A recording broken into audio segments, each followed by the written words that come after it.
Selamat malam. Banyak dari kita bermimpi menjadi seorang terkenal di masa muda, menjadi seorang artis, fashion designer, aktor, penyanyi, penari, dengan kehidupan mewah, glamor.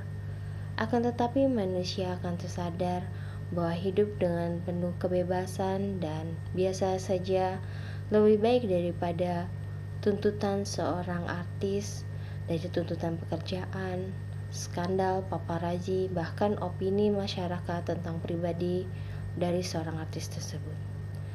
Malam ini aku akan berbicara tentang kisah tragis seorang penari dan artis terkenal dari Filipina, yaitu Pepsi Paloma. Delia Duanes Smith lahir pada tanggal 11 Maret 1966 dan ibunya bernama Lydia Duanes, sedangkan ayahnya berasal dari Amerika bernama Kenneth Smith. Delia adalah anak pertama yang dipenuhi dengan kasih sayang. Walaupun Delia memiliki 3 orang saudara, Delia tetap disayang dan dipenuhi kasih cinta oleh kedua orang tuanya. Namun kebahagiaan ini tidak berlangsung lama. Ketika sang ayah Kenneth Smith tiba-tiba pergi entah kemana dan tidak kembali lagi.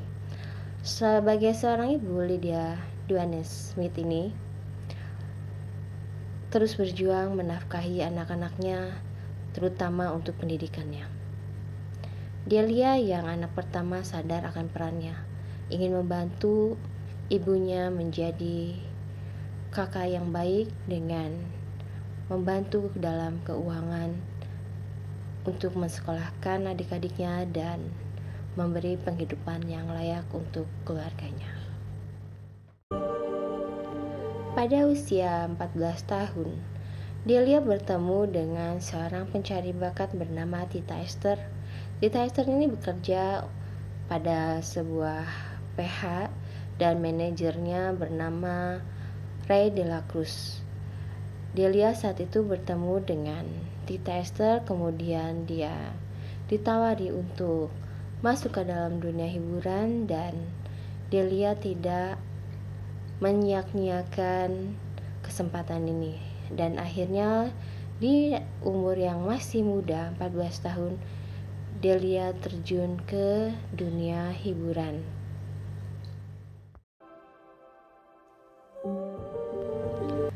Seorang remaja, Delia tidak mengetahui bahwa menjadi seorang artis memiliki tantangan yang besar. Delia memiliki nama panggung yang disarankan oleh Ray de la Cruz, yaitu Scarlett. Namun sayangnya nama Scarlett ini tidak seperti nama-nama artis lain yang secara mudah untuk naik namanya. Kemudian Ray de la Cruz ini tuh berpikir keras untuk menaikkan nama Delia.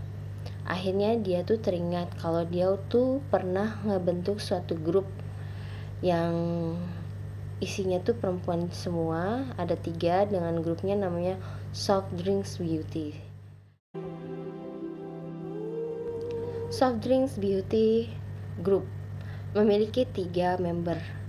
Di dalamnya ada Mira Manibok, Sherry Emmanuel, dan Nicholas Coca-Cola. Kemudian Ray de la Cruz ini berpikir keras untuk menyematkan nama dari Delia. Akhirnya tercetuslah nama Pepsi Paloma. Sayangnya, grup Soft Drink Beauty ini tuh bukanlah grup remaja biasa. Karena selama ini di dalam grup Soft Drinks Beauty ini, kebanyakan membernya memilih peran untuk perfilman dewasa. Walaupun membernya masih anak-anak, masih di bawah umur. Mereka berkisaran umur 14 tahun, sepantaran dengan Delia.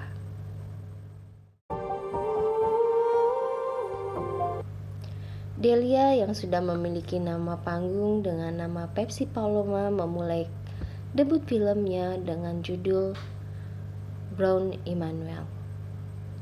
Dan di dalam film itu dia bekerja sama dengan member grup dari Soft Drink Beauty yaitu Mira Manibok. Sayangnya film ini bukanlah film biasa-biasa saja, melainkan film orang dewasa, yang dimana di situ Pepsi Paloma harus beradegan tanpa busana, walaupun dia masih berumur 14 tahun.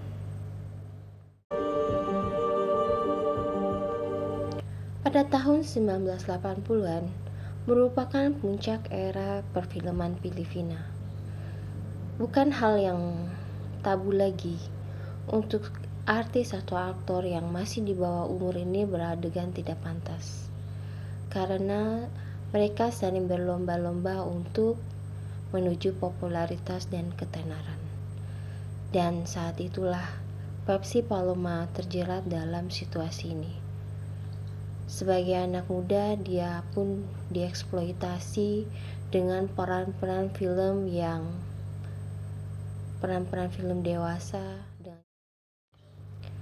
Pepsi Paloma beberapa kali memerankan film dengan adegan-adegan yang tidak pantas seperti di film Virgin People dan Naked Island. Hal ini merupakan hal yang biasa bagi kalangan artis di tahun 1980-an, karena saat itu banyak artis di bawah umur yang melakukan adegan tidak pantas di film-film tersebut. Citra grup Soft Drinks Beauty ini tidak lagi menggambarkan kehidupan seorang remaja seperti biasa remaja yang harus menempuh pendidikan, tetapi mereka sudah dicap sebagai artis dewasa yang sering membintangi film-film dewasa dan adegan yang tidak pantas. Saat itu Pepsi Paloma ini sedang naik daun dan ia memberitakan dirinya mendapat penyerangan atau pelecehan seksual oleh 3 aktor, yang diantaranya itu aktornya Vic Soto, John De Leon, dan Richie Darhorsey. Mereka ini adalah aktor yang sudah terkenal. Oleh karena itu, dengan pemberitaan dari Pepsi Paloma yang menerima penyerangan dan pelecehan, maka saat itu beritanya menjadi viral di majalah-majalah di Filipina. Pepsi Paloma mengatakan bahwa dirinya mengalami penyerangan pelecehan seksual oleh ketiga aktor tersebut di tahun 1982 di bulan Juni, sesaat dia sudah menyelesaikan tampilannya di salah satu broadcasting center dan dengan acara saat itu bernama Komedi Isbuo. Pepsi Paloma mengatakan bahwa dirinya diserang oleh 3 aktor tersebut, bajunya dirobek, kemudian Pepsi Paloma itu dicium secara bergantian oleh aktor tersebut dan dibawa secara paksa ke Hotel Sulo yang ada di dekat Broadcasting Center.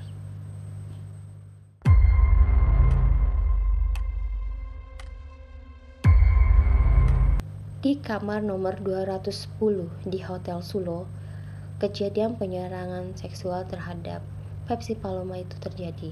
Dan Pepsi Paloma ini tidak sendirian. Dia diserang bersama dengan member grup dari Guarda Guardin. Saat itu Pepsi Paloma dipegang tangannya oleh Vic Soto dan secara bergantian mereka memperkaos Pepsi Paloma dan gadis-gadis dari grup Guarda Guardin. Penyerangan itu begitu cepat dan Pepsi Paloma kemudian dan gadis-gadis itu pun dibius, kemudian dilecehkan dan difoto-foto oleh mereka bertiga. Skandal ini pun akhirnya menjadi viral.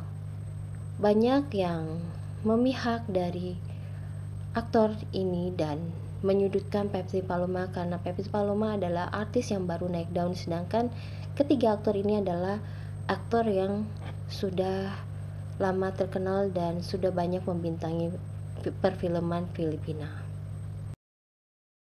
Pada akhir September 1982, Tito Soto, saudara dari sang aktor Vic Soto, ini menyatakan bahwa pelecehan terhadap Pepsi Paloma dan member Guarda Guardian itu tidak pernah terjadi. Karena setelah acara komedi Isbuo, Vixoto berlangsung masuk ke ruang ganti dan beristirahat di sana. Dan bersiap untuk dipijat karena seharian sudah lelah karena rekaman di beberapa acara televisi. Dan Tito Soto pun mengatakan bahwa gadis-gadis inilah yang menggoda para aktor tersebut dan dengan sukarela masuk ke ruang ganti, kemudian dengan sukarela berciuman dan berfoto bersama. Di tengah kontroversi yang hebat ini, di mana-mana banyak berita tentang Pepsi Paloma yang dilecehkan oleh ketiga aktor ini, kemudian muncul statement bahwa merekalah yang menggoda aktor-aktor tersebut karena ada pernyataan dari Tito Soto. Dan Tito Soto ini pun melampirkan beberapa gambar atau foto yang menunjukkan bahwa di situ Vixoto sedang berciuman dengan Pepsi Paloma, tapi Pepsi Paloma itu seperti seakan-akan kayak sedang merangkul Vixoto dan tangannya itu ada di mukanya Vixoto. Dan ada satu lagi foto yang menunjukkan Pepsi Paloma sedang mencium John De Leon, tapi mukanya itu seperti kayak ingin melepaskan ciuman dari Vixoto, dari John De Leon ya. Tapi dibantah oleh Tito Soto karena dia bilang kalau Pepsi Paloma ini sedang mengunyah permen karet dan ingin meludahkannya dulu, kemudian menerima perlakuan dari John De Leon dengan ya mau kayak bermesraan kayak gitu, karena dengan sukarela dia melakukan hal itu. Hal ini diberitakan di mana-mana. Tito Soto pun menentang klaim dari Pepsi Paloma kalau bajunya Pepsi Paloma itu dirobek oleh ketiga aktor. Dan Tito Soto ini tuh mengatakan bahwa kalau Vixoto saudaranya ini, sang aktor ini memiliki tubuh yang lemah, dan mana mungkin seorang Vixoto itu bisa merobek baju dari Pepsi Paloma. Dan walaupun dia melawan seorang gadis kecil pun, Vixoto ini tuh akan kalah katanya karena badannya yang lemah. Di tahun 1980-an, kasus pemerkosaan di Filipina adalah hukumannya hukuman mati, sehingga Tito Soto ini bersikeras membela mati-matian sang aktor Vixoto. Lain halnya dengan John De Leon. John De Leon itu melakukan pendekatan secara lain. Malah dia itu memberikan beberapa tulisan-tulisan sarkastik yang ditujukan oleh Pepsi Paloma yang menyudutkan Pepsi Paloma itu berbohong. Dan banyak sekali fans dari aktor-aktor ini tuh membela mereka dan menyudutkan Pepsi Paloma. Ketiga aktor ini pun tidak memiliki rasa penyesalan, bahkan permasalahan ini pun tidak dianggap serius. Dan lebih parahnya lagi, ketiga aktor ini tuh memojokkan Pepsi Paloma dengan kata-kata yang menyakitkan dan bilang kalau Pepsi Paloma ini tuh tidak jujur karena Pepsi Paloma adalah seorang artis muda yang ingin mendongkrak popularitas atau ketenaran melalui mereka. Bahkan Pepsi Paloma ini tuh seolah-olah dijadikan seorang yang memanfaatkan ketenaran mereka karena mereka itu merasa kalau mereka adalah aktor terkenal, bahkan ada yang mencatut nama mereka pun akan menjadi terkenal kayak gitu. Jadi seolah-olah tuh Pepsi Paloma tuh hanya membuat isu dan hanya ingin mencari perhatian publik. Rini Kayano adalah seorang penuntut jaksa swasta yang ingin membawa masalah kasus ini kasus dari Pepsi Paloma ini tuh ke persidangan. Namun sayangnya sebelum kasus ini dilaporkan ke pihak yang berwajib, tiba-tiba Pepsi Paloma pun hilang. Hilang begitu saja tanpa ada kabar sama sekali.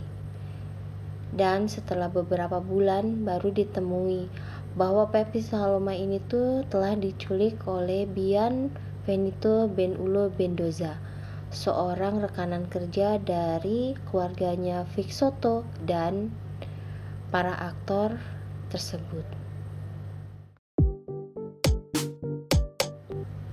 Dari tragedi penculikan itu untungnya Pepsi Paloma ini tuh berhasil diselamatkan dan Bian Benito ini tuh ditangkap, tapi tidak ada catatan sama sekali bahwa Bian inilah yang menculik dan menyandra Pepsi Paloma. Jadi kayak kasus penculikannya Pepsi Paloma itu benar-benar tertutup dan hilang begitu aja.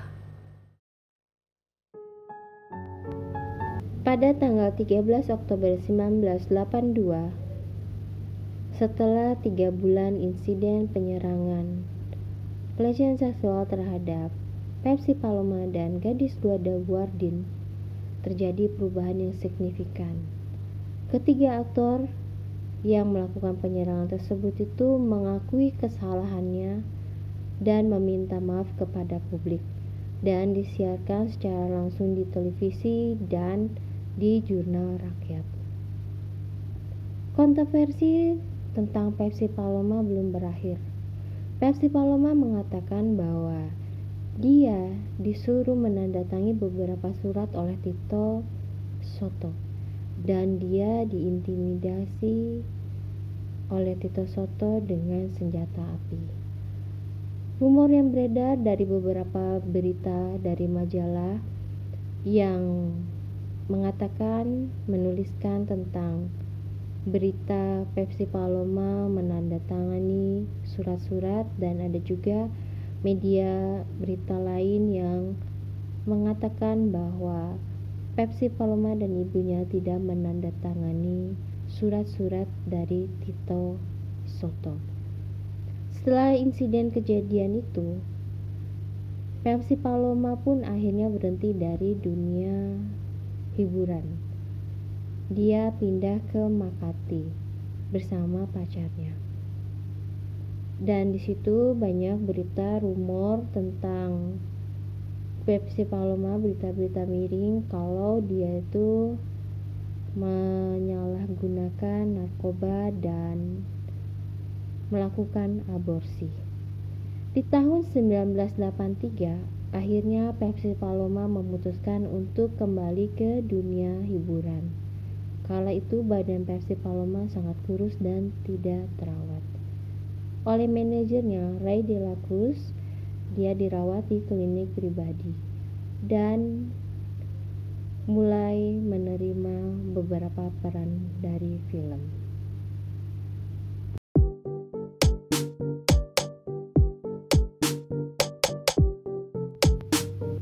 Pepsi Paloma kembali ke dunia perfilman. Debut filmnya berjudul The Victim. Film ini tuh memanfaatkan traumatis dari kasusnya Pepsi Paloma.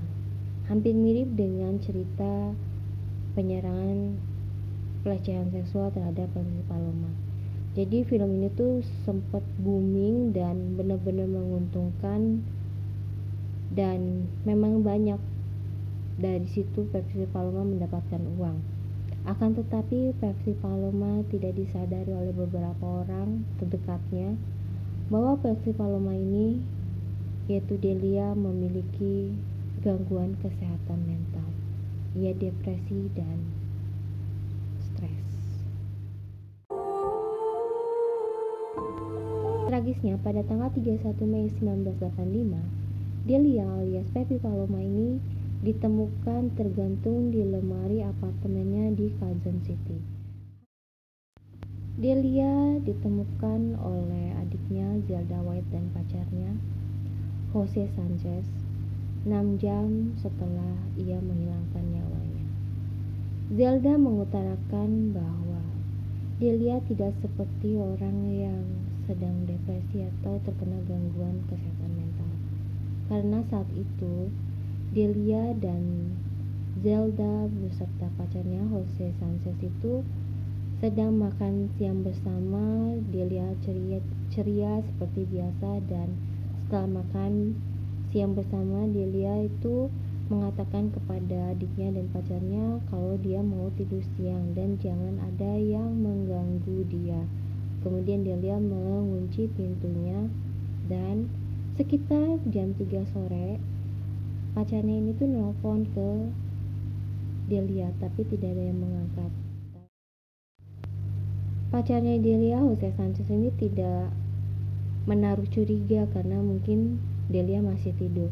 Tapi pas sekitar jam 6 sore, Delia ini ditelepon kembali oleh Jose Sanchez dan tidak ada jawaban. Kemudian adiknya bersama Jose Sanchez ini mulai khawatir dan kemudian mendobrak pintu kamarnya Delia. Tapi pas ditemukan, Delia sudah tidak bernyawa, dan mereka menemukan secarik kertas, ada tulisannya dengan tulisan planet gila. Dan di diary Delia juga beberapa tulisan ditemukan. Di situ isinya ada curhatan isi hatinya Delia yang mengatakan kalau dia adalah Delia, bukan Pepsi Paloma. Pepsi Paloma adalah seorang yang harus dipertahankan saja, dan dia sebenarnya tidak menyukai Pepsi Paloma di dunia ini. Sebagai artis yang terkenal saat itu sedang naik daun, tentu berita ini menjadi viral. Dan manajernya Delia ini namanya David Guerra itu menyatakan kalau Delia ini tuh bukan depresi, karena selama ini tuh Delia seperti orang biasa aja, seperti orang normal, dan juga membantah kalau Delia ini tuh kekurangan uang karena peran-peran yang dia peroleh ini tuh udah full booking gitu di perfilman, dan dia tuh akan memainkan 3 film dengan judul yang berbeda, dan di situ tuh Delia pasti akan dapat uang banyak. Jadi rumor tentang Delia kekurangan peran film, kekurangan uang, dan depresi karena harus